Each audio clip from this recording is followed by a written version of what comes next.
오늘 미국 대선 유세장에서는 북한이 이슈로 떠올랐습니다. 도널드 트럼프 미국 대통령이 대선 유세에서 북한 김정은 위원장이 자신의 재선을 바란다고 말하자 버락 오바마 전 대통령이 원하는 것을 해줬기 때문이라고 응수했는데요. 네, 워싱턴 연결해서 엿새 앞으로 다가온 미국 대선 상황 알아보겠습니다. 이경희 특파원. 네, 워싱턴입니다. 네, 오늘도 초박빙 승부가 벌어지고 있는 경합주를 중심으로 유세가 벌어지고 있죠. 네, 트럼프 대통령은 오늘 하루 3개 주를 넘나들며 말 그대로 광폭 유세에 나섰습니다. 경합주로 꼽히는 미시간 랜싱에서 또 위스콘신 웨스트 살렘 유세를 거쳐 네브래스카주 오마하에서 오늘 마지막 연설을 할 예정인데요.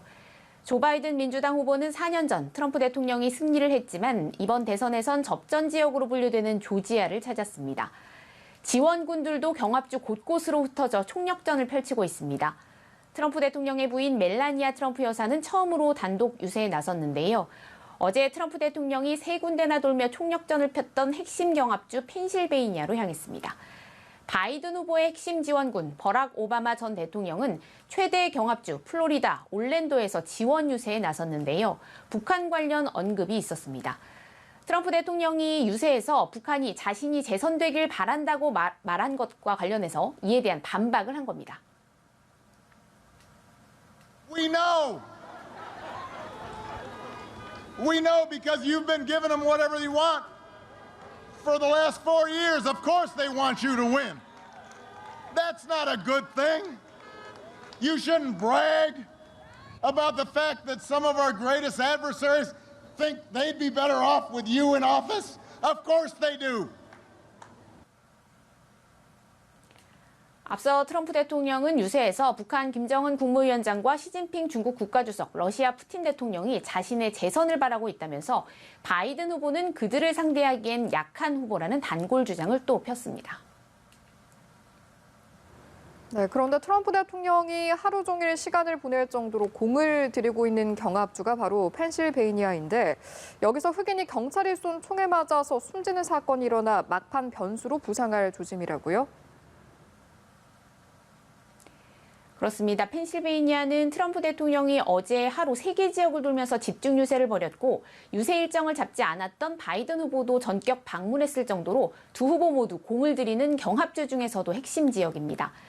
펜실베이니아 필라델피아에서 어제 오후에 흑인 남성이 경찰이 쏜 총에 맞아 숨지는 사건이 발생한 건데요. 흉기를 들고 있던 이 남성이 경찰의 제지에도 거리를 활보하자 경찰이 여러 발의 총을 발사했고 병원으로 옮겨졌지만 결국 숨졌습니다. 밤사이에 여기에 항의하는 시위와 약탈이 이어지면서 경찰 수십 명이 다쳤고 한인 점포도 10여 곳 피해를 입은 것으로 전해졌습니다. 그동안 미국에서는 경찰 총격에 의한 흑인 사망 사건과 관련 항의 시위가 이어지면서 이번 대선 과정에서도 이슈로 꼽혔는데요. 현지 언론들은 이 총격 사건과 폭력 시위가 일주일도 채 남지 않은 대선에서 경합주 표심에 영향을 미칠 것으로 내다보고 있습니다. 네, 그럼 마지막으로 대선을 앞두고 급속하게 확산하고 있는 미국의 코로나19 상황도 짚어보죠. 일주일 신규 확진자가 50만 명에 달하면서 병상 부족 우려가 현실화가 되고 있다고요. 네, 미국에서 코로나19 신규 환자가 7일간 하루 평균 7만 명, 일주일 전체로는 50만 명에 육박하며 최대치를 기록했습니다. CNN 방송은 현지 시간 27일 기준으로 미국의 일주일 평균 하루 신규 코로나19 환자가 6만 9천여 명으로 집계되면서 코로나19 사태 후 최고치를 기록했다고 보도했습니다. 최소 21개 주에서 지난 25일에 7일간 평균 하루 신규 환자가 코로나19 사태 후 최고 수준을 기록했고 최근 일주일간 총 신규 환자는 50만 명에 육박했습니다. 환자가 급증하면서 병원 수용 능력이 한계에 달하는 상황도 속속 벌어지고 있는데요. 위스콘신주는 중환자가 급격히 늘면서 밀워키 외곽에 임시병원을 만들었고 유타주 병원협회는 환자의 상태, 생존 가능성 등을 고려해 중환자실에 남을 환자를 선별해 받겠다고 주지사에게 통보했습니다.